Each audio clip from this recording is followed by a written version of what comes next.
तरुण अरुण अम्बुज संचरण।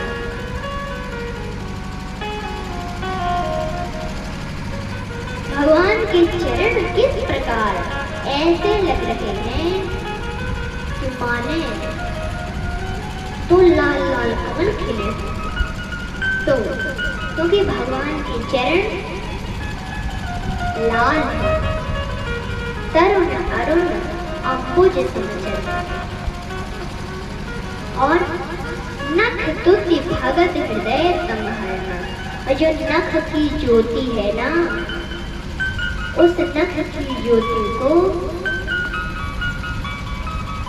वो नख की ज्योति ऐसा प्रकाश है नख की ज्योति का कि जो भक्त है ना भगवान के, शिव जी के, उन शिव जी के जो हृदय में तमहर, जो अंधकार है ना, उस अंधकार को भी हरण करने वाले हैं। नख तुति भगत हृदय तमहरना। और भुजग भूति भूषण त्रिपुरारी। जो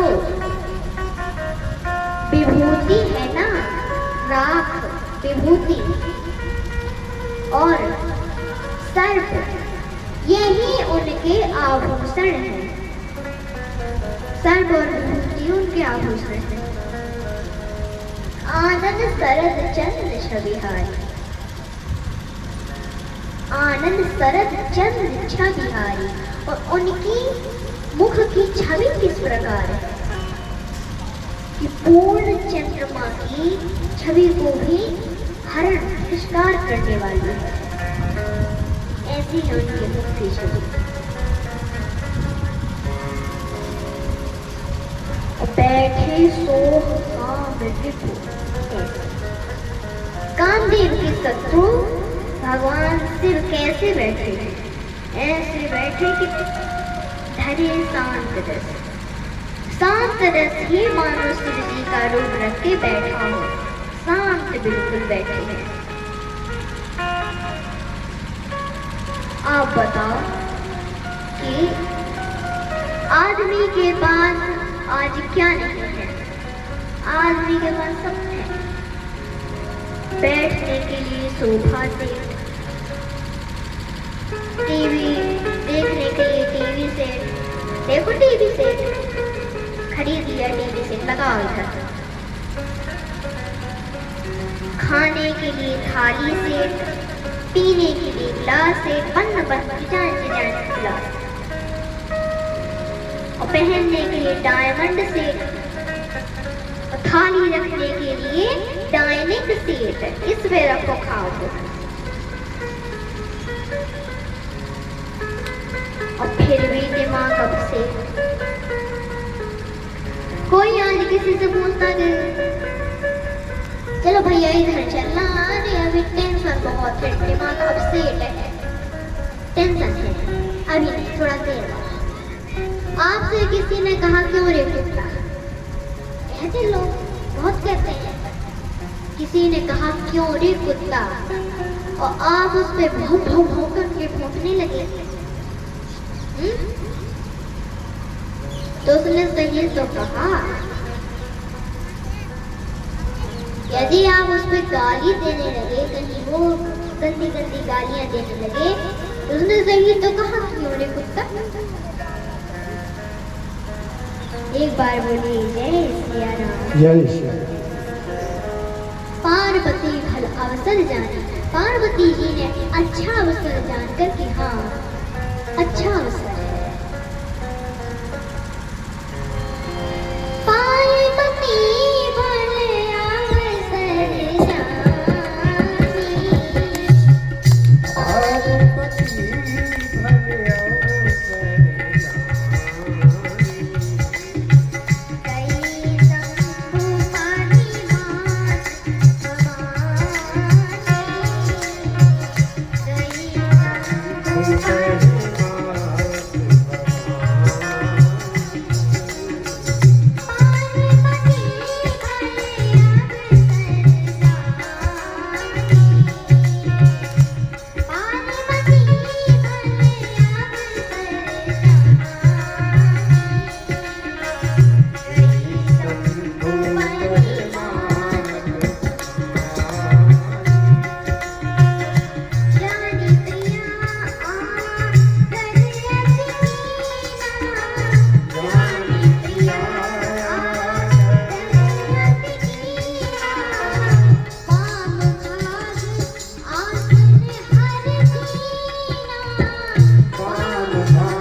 अवसर मिला है।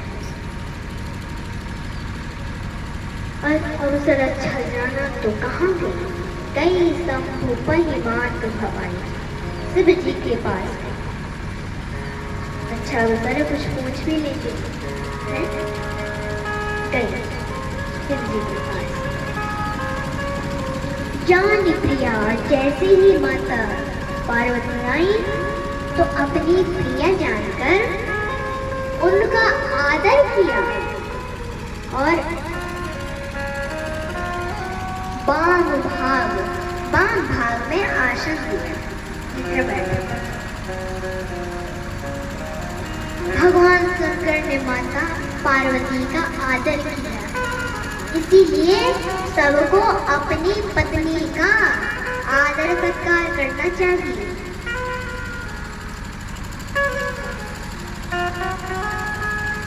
पत्नी और धर्म पत्नी में बड़ा अंतर होता है।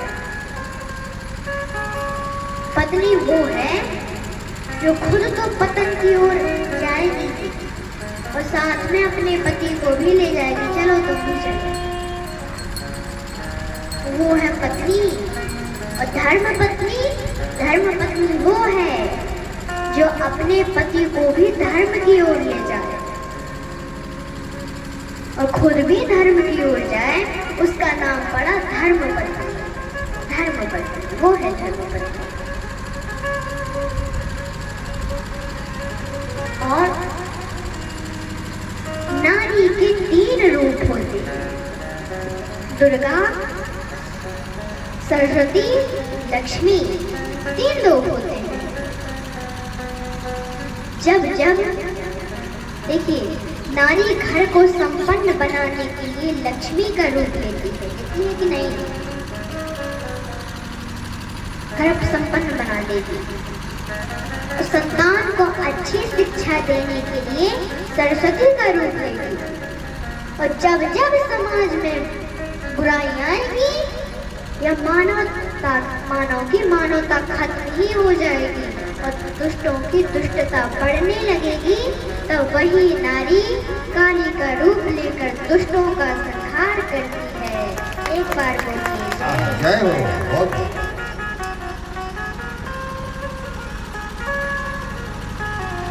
माता पार्वती ने बैठी। माता पार्वती ने ये नहीं कहा कि प्रभु मैं बीमार हूँ, हमारे लिए या हमारे हित के लिए ऐसी कथा सुनाओ कि हम अच्छे हो जाए, हमारा हित हो। नहीं, आजकल लोग किसी के पास जाके कथा सुनने कहते हैं कि महाराज हमें ऐसी कथा सुना दो कि हमें ये बताओ कि हम जीवित कितने दिन रहेंगे, हम सदा अमर रहें, हमारे बच्चे सुखी रहें, हम सुखी रहें।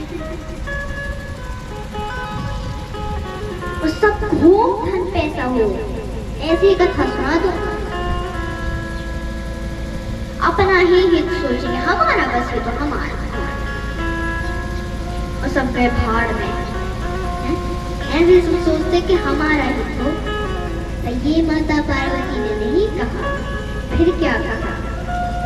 देखिए,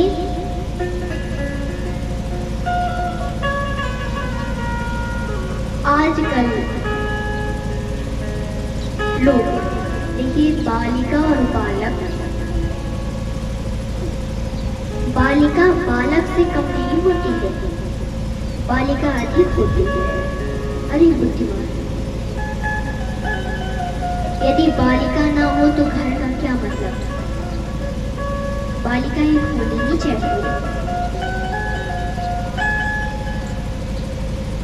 आजकल तो लोग बालिकाओं के लिए रो रहे हैं कि ए प्रभु हमारी एक बालिका हो जाए तो हमारे कुल का जो भी कुछ भी है ना, वो सब कुल हमारे अच्छे जाए। एक बार की बात, बरसाने में एक सेठ जी रहते थे। सेठ जी रहा करते थे, उनके पास खूब धन पैसा था। देखो, धर्मनाती 3 बहुएं थी, धर्मपत्नी नहीं थी। धर्मपत्नी पहले ही चली गई थी। 3 बहू थे, नाती थे, दुकान भी चलती थी, बहुत सारी, बड़ा सुंदर सा घर बना था।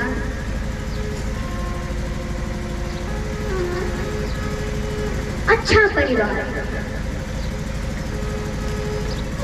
तो सुखी रहते थे। और केवल उनको एक बात का दुख था। दुख कौन सा? कि हे प्रभु, हमारी बेटी नहीं है। एक बेटी हो जाती तो कितना अच्छा रहता। बेटी नहीं है।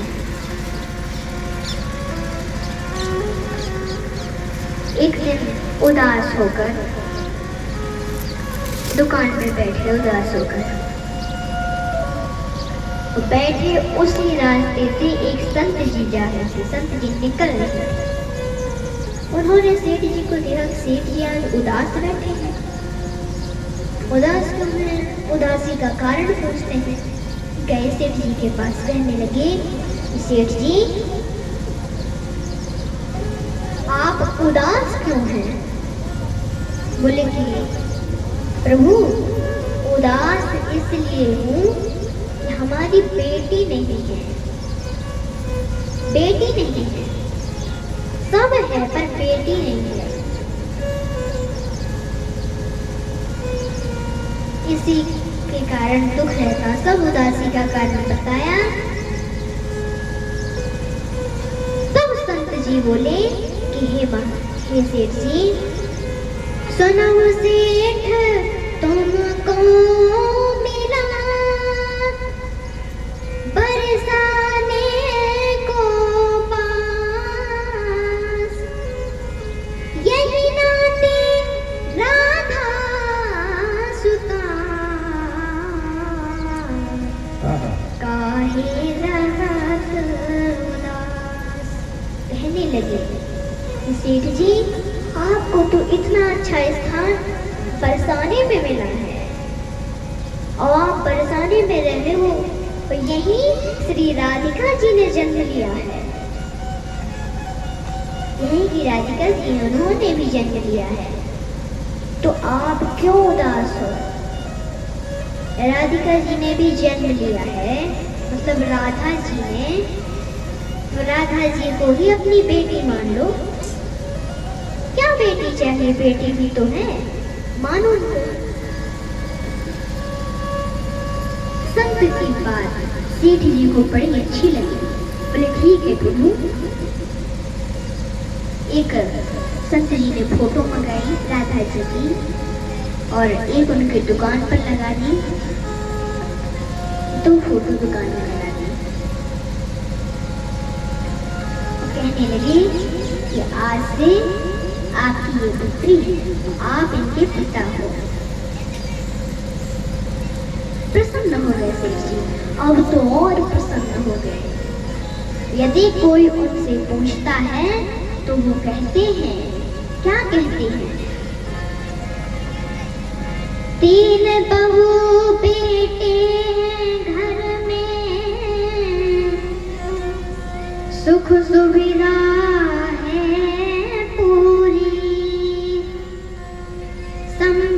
भरी भवन में रहती,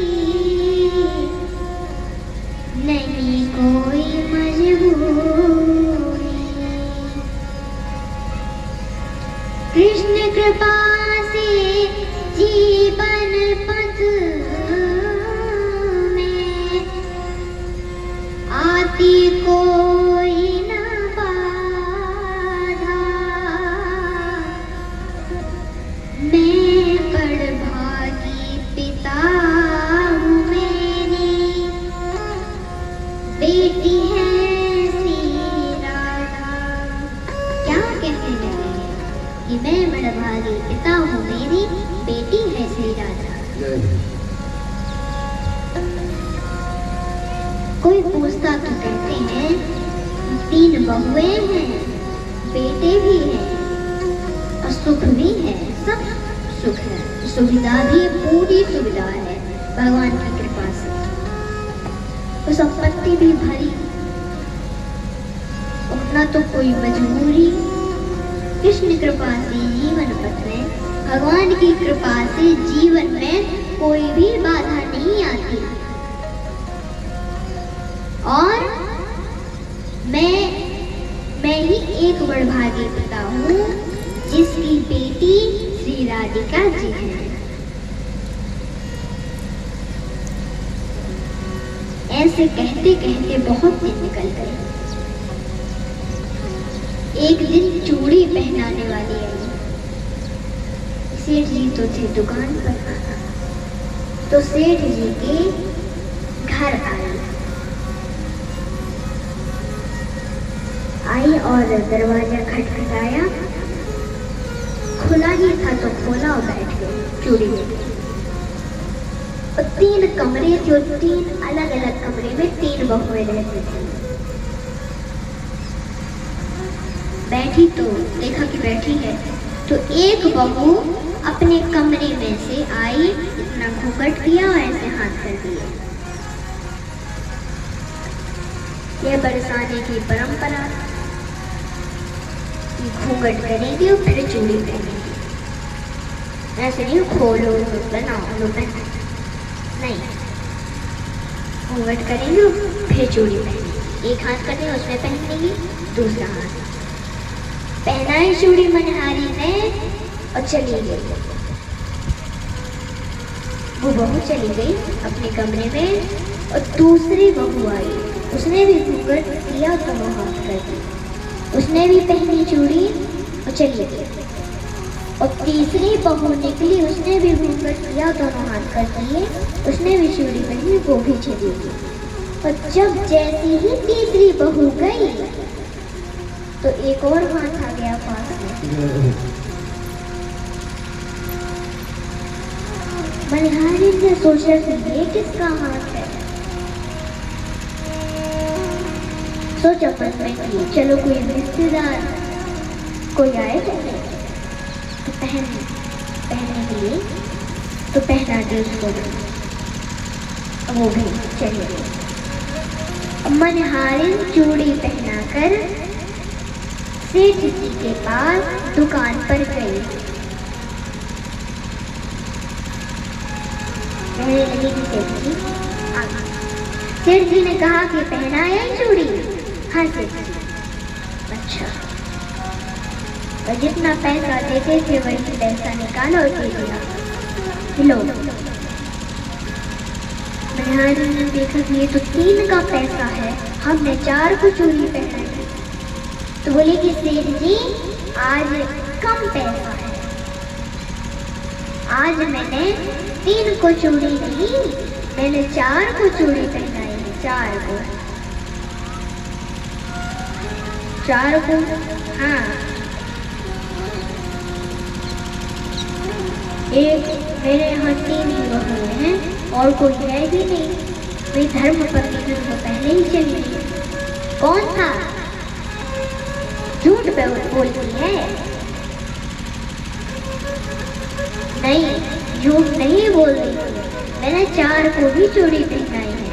नहीं तो झूठ बोलती है। पैसा लेना है तो ले ले और झूठ ना बोल। बोली मनहारी की पहले सेठ जी अपने घर में पता कर लो, फिर देना बाद में। और मनहारी 3 का पैसा लेकर चले गए। सेठ जी आए घर में, आए और फोटो लगी तो मूर्ति थी रखी राधा जी। संध्या आरती उनको प्रणाम किया, भोग लगाया, भोजन किया। भोजन करके बाद में बहुओं से पूछा कि घर आओ, तुम्ही तीनों ने चूड़ी पहनी है ना? हाँ। क्या कोई चौथा भी आया था क्या? नहीं तो चौथा नहीं आया था। अब वही मैं कहूँ कि चौथा है ही नहीं घर में। तो अच्छा मनहारी झूठ बोल रही है। हंसते हंसते और भोजन करके आ गए अपने कमरे में और राधा जी को प्रणाम किया, राधे राधे करके सो गए, लेट गए और स्वप्न देखने लगे। क्या स्वप्न देखने लगे कि स्वप्न में ही श्री राधिका जी प्रकट हुई। देखिए, सपने में प्रकट होया ब्रजभान की दुलारी बोली। सपने में प्रकट होए ब्रजभान की दुलारी बोली, कहने लगी कि प्रकट हो गई। सेठ जी ने कहा स्वप्न में ही बोली थी, राधिका जी आप कैसे आई, क्या बात है? सपने में प्रकट होए ब्रजभान की दुलारी बोली, क्या बात है? तब राधिका जी बोली कि कन्या बनाई तात नात ना निभायो है। आपने हमको अपनी पुत्री तो बनाया है, पर आपने नाता नहीं निभाया। नाता नहीं निभाया। बेटी हमसे क्या गलती हो गई बताओ? तब बोली गलती तो आपसे हो ही गई। कौन सी? चूड़ी पहन ली मैं, जान पे तू गेर काल, आप मनिहारिन को मोल ना चुकायो है। कहने लगी कि पिताजी मैंने अपने पिता का घर जानकर मनिहारिन के हाथों से चूड़ी पहनी। मैंने समझा कि आज पिताजी के यहाँ चूड़ी पहनाने वाली आई है, तो मैंने सोचा कि मैं भी पहन लूं। तो मैंने अपने पिता का घर जानकर चूड़ी पहनी, पर आप मनिहारिन को मोल न चुकाए। आपने मनिहारिन का मोल नहीं चुकाया, 3 का पैसा बस दे दिया। जेठ जी बोले याद नहीं रहा बिट्टू, भूल गया था। तब राधिका जी बोली 3 बहू याद किंतु बेटी नहीं याद रही। कहत सी राधिका को ये भर आयो है, ऐसी भई दूरी कहो कौन मजबूरी हाय। आज 4 चूड़ी काज मोह बिसरायो है। कहने लगी हे पिताजी आपको केवल 3 बहू याद रही, केवल बेटी नहीं याद रही आपको। ऐसा कहकर राधिका जी का हृदय भर आया, रोने लगी। सेठ जी रात में ही जागे, स्वप्न देखा तुरंत जागे, आंसू बह लगे और जल्दी कपड़े पहना और अपनी गाड़ी उठाई और सीधे मनिहारिन के घर पहुंची। गेट खटखटाया, मनिहारिन ने दरवाजा खोला और कहने लगी कि सेठ जी आप रात में क्यों आए हैं? तब रोते हुए सेठ जी को देखकर बोली कि सेठ जी आप रो क्यों नहीं हैं? तब सेठ जी बोली